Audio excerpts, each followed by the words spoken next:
I have accepted slavery. I have accepted that I and my brothers were slaves from a biblical mandate. This is really going to get you. I have accepted that Jesus said that I and my brothers would be slaves to the Jews and to the Japheth, or white people, if you will. I have accepted that statement from God in Genesis chapter 9, verse 25 through 27, through the prophet and preacher of righteousness, Noah, as much as I have accepted Deuteronomy chapter 28, which says, I shall be the head and not the tail.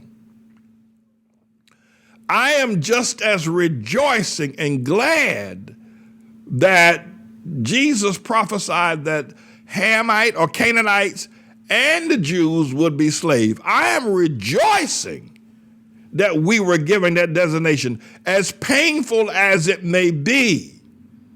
I understand that even now in my 50th day birth cycle, that awful things can take place. But they're only there so that you can get a victory and great things take place. They're only there for David and Goliath types of events. I accept the fact that Jesus prophesied, and he did in the Old Testament, that the Jews would be slaves to my father Ham. I find it utterly ridiculous that the so-called intelligentsia or the leadership of the Hamite people accept the fact that the Jews were slaves by my father Ham, yet completely, categorically dismiss, if you will, the fact that Ham's son, Canaan, was a slave to the Jews. It is the craziest. I mean, when you look at the sausage brain black man, he is the craziest racist thing you ever want to see. Check this out. Check this out. The black man, he accepts the fact that my father Ham, who settled Egypt, enslaved the Jew. And he goes along with it, don't even wake up. It don't cause his eyebrows to raise. Because God prophesied it. But when it comes to Canaan, the son of Ham, being a slave to the Jew, that boy goes through conniption. He's been raising hell in America for the last 400 years. Now he's raising hell in Europe, in England. He's raising hell with Black Lives Matter. He's raising hell everywhere he can raise hell because he refused to accept for himself what he's accepted for the Jew. What a damn fool he is, that black man. What a fool he is. But it's biblical. And my advanced accepting of such has made me ostracized by these sausage brain. Here he come, Mr. Shona Big Dummy, black man. And I'm talking about people like Eddie Glaude of Princeton, or Cornel West of Harvard, or Michael Eric Dyson of George Washington, or that Sylvester boy down there, mayor of Houston, or the Lori Lightfoot, mayor of Chicago, or that half-breed, half-baked, half-white, half-black Obama, or any of these so-called, and including Dr. Martin Luther King Jr., all of them are as wrong. If they were as wrong as two left shoes, they would have an opportunity to at least try to get somewhere.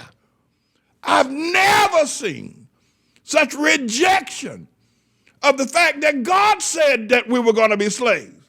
Yet at the same time, acceptance that God said that the Jew would be slave. You figure it out.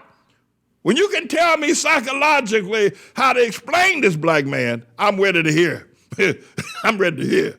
I don't know if Jesus could answer this one. And Jesus can do all things. At any rate, everybody, I'm James David Manning. I'm the Lord's servant. I'm a son of Ham. I'm not through with this. I'm coming back. I'm not through. I got a whole lot more that I want to express about Jesus, the resurrection, the tomb, and baptism. This is symbolic. It's where Jesus was baptized. It's where John baptized. And so this is not a rebaptism. It's just a symbolic, if you will, act of what we're going to do, being in the water at the place where Jesus was baptized. And what I'd like to do is to baptize today that we would come to terms with the understanding of what God is calling for in righteousness. He's not calling for prosperity. He isn't calling for culturalism. God is calling for righteousness. If we would commit ourselves to fulfill all righteousness, and God has calls us to be persecuted for righteousness' sake, as John was persecuted for righteousness, and so Jesus. I got to tell you that I'll never forget this experience of actually stepping in the water where Jesus were baptized, and where John has baptized so many people. This is such a historic and a powerful, powerful sight. Just to touch the water was so critical. And I'm glad that people got baptized to have that experience. It was a safe experience and a great experience. I'm not even going to change my clothes. I want to just stay in baptism mode until I get back to the hotel. So that's what I want to say. All right. This has been live from the Jordan River. God bless you all. Peace.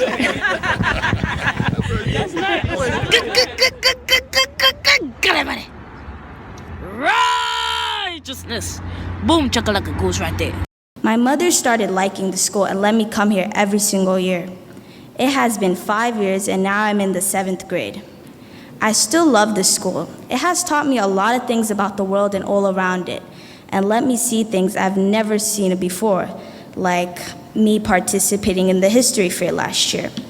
I would like to give thanks to all my classmates for making me feel comfortable and at home here. Please, to all the new and old parents in the school, don't take your kids out of the school because it will probably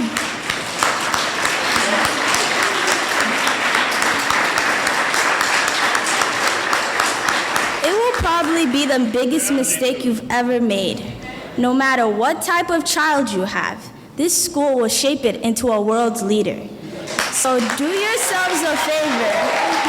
Oh my goodness. Okay. So do yourselves a favor and keep your kids here till they graduate, and it will change yours and your child's life. Peace and blessings. Over the years, we have served more than 1 million meals to hungry bellies and hungry people here in the Harlem community. And I wanted you to be able to see that. I want you to see our involvement with youth, our summer youth programs, our courtyard being used as a place where children can be safe, guarded, and protected as they have their miniature swimming pools. And a safe place for children to eat that is guarded, that is protected by our own sense of security, and the wholesome and fresh meals that we serve. We wanted you to be able to see the mission of this church, and we've been doing this for years. Just recently, one of our members, more than a 30-year member of this church, but it hasn't, not one that that you would probably find as members of some other churches with their nose stuck up in the air. But her father is now close to death or very sick in the state of South Carolina. And I said to her, because she doesn't have money, I said, we will buy you a bus ticket, a round trip bus or train ticket for you to travel to South Carolina to be with your father in this time of pandemic. There's very little funding around. There's sickness everywhere. And the thing that just blew me away was she said, as she was talking to Elizabeth, she said, but how are you going to do that? To pay for me a round trip ticket to travel and give me expense money? And because Pastor Manning has to feed the children. He has to educate the children. He has to buy school supplies for them. He has to pick them up in the mornings and take them back. And then he's got the ministry he has to take care of, all the bills of running the church, of keeping a major house like our house operational, keep the lights on, how are you going to be able to do that?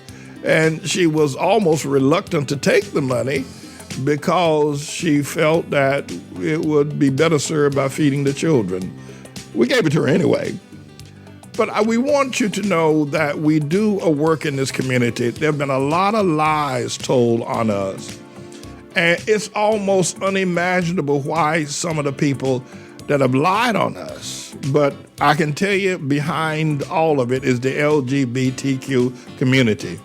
Hallelujah. They don't want us to be successful, but we are, and we're going to continue to be successful in serving the meals that we're serving and serving the people that we are. And the LGBTQ community will not take us down. They are not going to take our church. Yet they've defamed us. They've written ugly newspaper articles about us.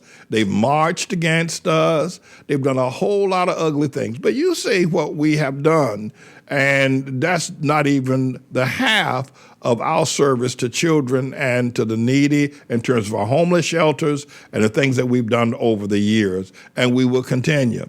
And probably the lies and the smears and the ugly newspaper articles and the wicked spirits and the so-called I ain't for the black man, that is not going to go away. I don't expect it to go away. I don't. But I do tell you this, that we will succeed against all of that, for God is with us, and I am his servant.